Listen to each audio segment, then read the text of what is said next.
Bonjour, bienvenue sur la revue de presse Satellite 24 Télévision. Nous allons remercier la direction de Satellite 24 Télévision pour vous offrir ceci en direct depuis Bal-Mayo. Ouvrons notre revue de presse ce matin avec l'œil du Sahel, vie chère. Vivre avec le SMIC dans le septentrion, c'est la grande interrogation que nous donne l'œil du Sahel. De ce côté-là, le SMIC ne peut pas convenir aux populations de ce côté parce que les conditions de vie sont intolérables. C'est ce que nous apprend l'œil du Sahel de ce côté. L'œil du Sahel s'intéresse aux Jeux universitaires et nous apprend que 3075 athlètes sont attendus du côté de Ngaoundéré. Et l'œil du Sahel s'intéresse à la Vindice populaire. Plus de 30 personnes tuées en 4 ans dans le Nord. C'est en lire en page 5 de l'œil du Sahel. On s'intéresse à The Guardian Post. The Guardian Post s'intéresse après la Guinée équatoriale. Le Cameroun risque d'être atteint du virus. Selon nos sources, le ministre a accordé un point de presse où il a appelé à la vigilance auprès des populations. On rappelle que ce virus est aux abords de la frontière camerounaise entre le Cameroun et la Guinée équatoriale et certains de nos districts d'Ambam, Olamzé et de Kiossi ont déjà reçu certains cas venant de la Guinée équatoriale. On poursuit avec l'affaire, avec Info à chaud qui s'intéresse à l'affaire Martinez-Zogo et titre complément d'enquête. Après plusieurs heures passées devant le commissaire du gouvernement du tribunal militaire de Yaoundé, les hommes-loi et ses co-accusés ont finalement été renvoyés au secrétariat d'État à la Défense pour complément d'enquête. Lire l'éditorial du journal hexagonal Le Monde sur cette affaire, c'est en lire en page 2 de Info à chaud. Info à chaud s'intéresse à la Saint-Valentin et titre Fête de l'amour ou de la prostitution, c'est en lire en page 8. Ce matin, on s'intéresse toujours à Info à chaud en haut de page, ministère de l'Habitat et du Développement urbain, le défi de l'amélioration de la performance en 2023. Au cours de la présentation des vœux au ministre Ketia Cortez, ministre de l'Habitat et du Développement urbain, elle a mis le défi de l'amélioration de la performance en 2023 dans les différentes régions du Cameroun. On poursuit avec Eco Matin qui s'intéresse au Cameroun.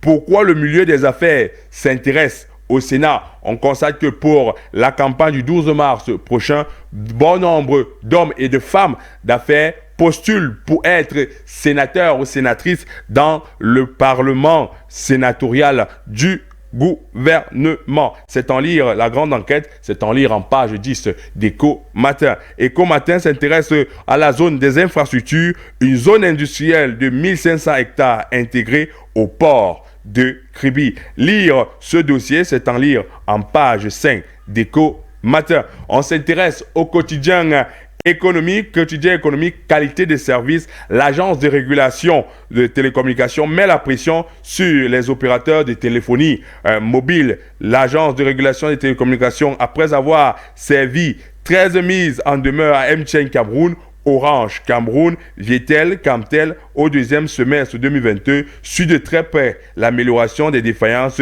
relevées. Lire le grand dossier du quotidien économie, c'est en lire en page 3. Ce matin, le quotidien économie s'intéresse au transport urbain. Yango conteste la décision du gouvernement suspendant ses activités. C'est en lire en page 10 du quotidien économie.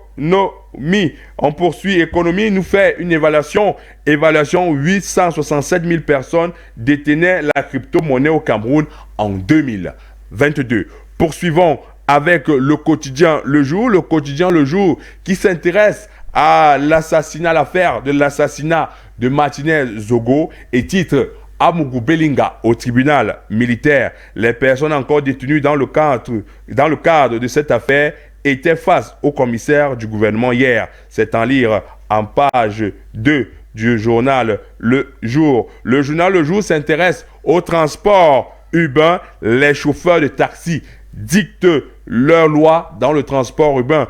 Après l'annonce de la hausse du prix du carburant par l'État du Cameroun et la sortie du ministre du Commerce régularisant le coût du transport urbains, 300 en journée, 350 dans la nuit, certains chauffeurs de taxi dicteraient la loi, voire augmenteraient ces coûts-là pour nuire aux usagers. C'est la grande enquête que vous offre le jour ce matin.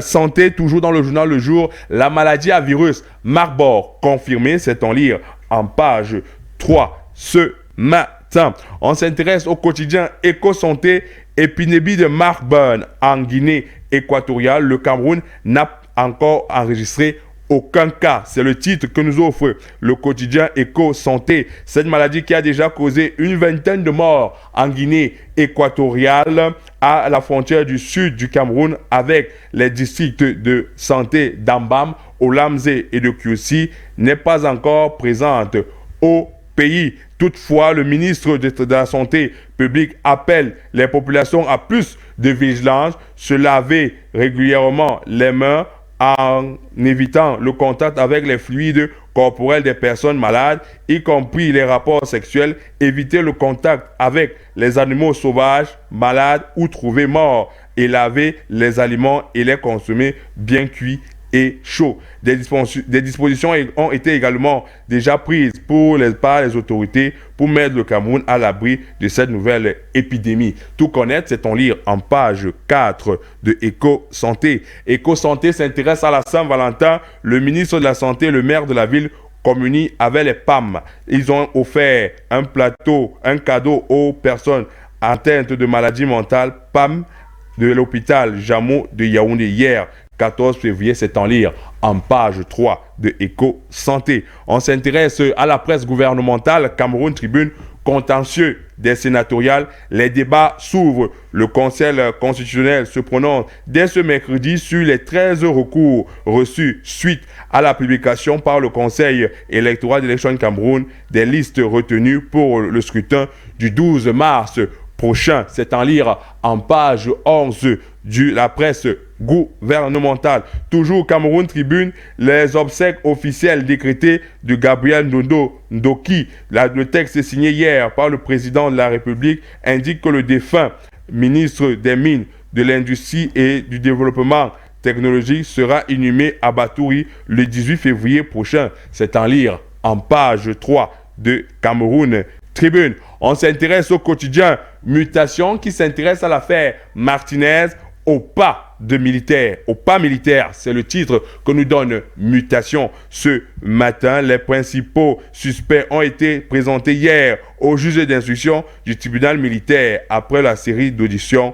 au secrétariat d'État à la défense. C'est en lire en page 5 de Mutation. Mutation s'intéresse au virus Marburg et nous apprend les assurances de Madaouda Malachi. C'est en lire en page 4 de Mutation. Mutation fait la grande enquête de ce jour à influenceurs et causes sociales. C'est la grande enquête que vous offre Mutation en ce mercredi 15 février. Poursuivons avec le quotidien Émergence qui s'intéresse à l'affaire Martinez-Zogo également, Amougou Belinga et compagnie devant le commissaire du gouvernement. C'est en lire en page 3 du quotidien Émergence. Le quotidien Émergence s'intéresse à la MTN Elite One. Le comité transitoire de football professionnel recadre UMS de Loum. Et toujours dans le quotidien Émergence, les prisonniers du MRC devant la justice, le bal des renvois. C'est en lire en page 5 du quotidien Émergence. On s'intéresse à la nation d'Afrique qui fait un gros plan sur Paul Biya et titre Humanisme. Paul Biya a 90 ans, toujours proche des Camerounais. L'âge n'a point changé son esprit de mettre l'homme au centre de ses préoccupations. Lire le dossier spécial de 25 pages dans le magazine Nation d'Afrique paru en ce mois. Poursuivons avec l'hebdomadaire Innovation qui s'intéresse au sénatorial du côté de l'Adamawa. L'UNDP dépose une requête pour demander l'annulation de la liste RDPC. La requête mentionne que la sénatrice Swatatou Diallo, épouse Kalkaba, s'est présentée avec un faux acte de naissance. Oumarou Issa, tête de liste RDPC, refute ces accusations. Tout connaître de cette affaire, c'est en lire en page 2 à 4 de Innovation ce matin. Innovation s'intéresse au GICAM, fiscalité interne, la contribution du patronat. C'est en lire en page 7 de Innovation. On poursuit avec Horizon Nouveau qui s'intéresse à la santé publique. Madaouda, la main dans le SAR. La grande enquête de ce côté sur le recrutement auprès de la santé publique, c'est en lire dans les pages de Horizon Nouveau. Horizon Nouveau s'intéresse à la crise du nozo, des années d'auto-extermination aveugle. C'est l'enquête que nous propose ici Horizon Nouveau paru ce matin. On s'intéresse au quotidien Le Messager s'intéresse à faire Martinez Zogo et titre 7 Valentin au tribunal militaire. Jeu de mots que nous propose ici la presse de Pius Njawe, Amougou Belinga, lieutenant-colonel Ndawe et une vingtaine d'autres personnes ont été présentées hier par devant le commissaire du gouvernement auprès du tribunal militaire de Yaoundé. C'est en lire en page 2 du Messager ce matin. Le Messager s'intéresse à l'entreprise Phil John Technology SA. Tension autour de la gestion. Tout connaître de cette affaire, c'est en lire en page 7 du Messager ce matin. Maladie à virus de Marburn, veille sanitaire au Cameroun. C'est à la sortie du ministre de la Santé publique, Madaouda Malachi, c'est en lire en page 5. Assassinat des employés de la CDC, le MR exige la démission de John Gouté. Le mouvement réformateur met en index l'incapacité du Premier ministre à apporter une solution à la guerre. C'est en lire en page 3 du Messager ce matin. On termine avec Réalité Plus qui s'intéresse aux obsèques du ministre Ndondo Ndoké et nous apprend que à Batouri, les gens risquent de gâter les obsèques du ministre Ndondo Ndoké samedi prochain. Selon les informations de Réalité Plus, ce que le ministre Ndondo Ndoké soutenait de son vivant veulent savoir qui a tué leur ministre avant toute cérémonie autour de son deuil.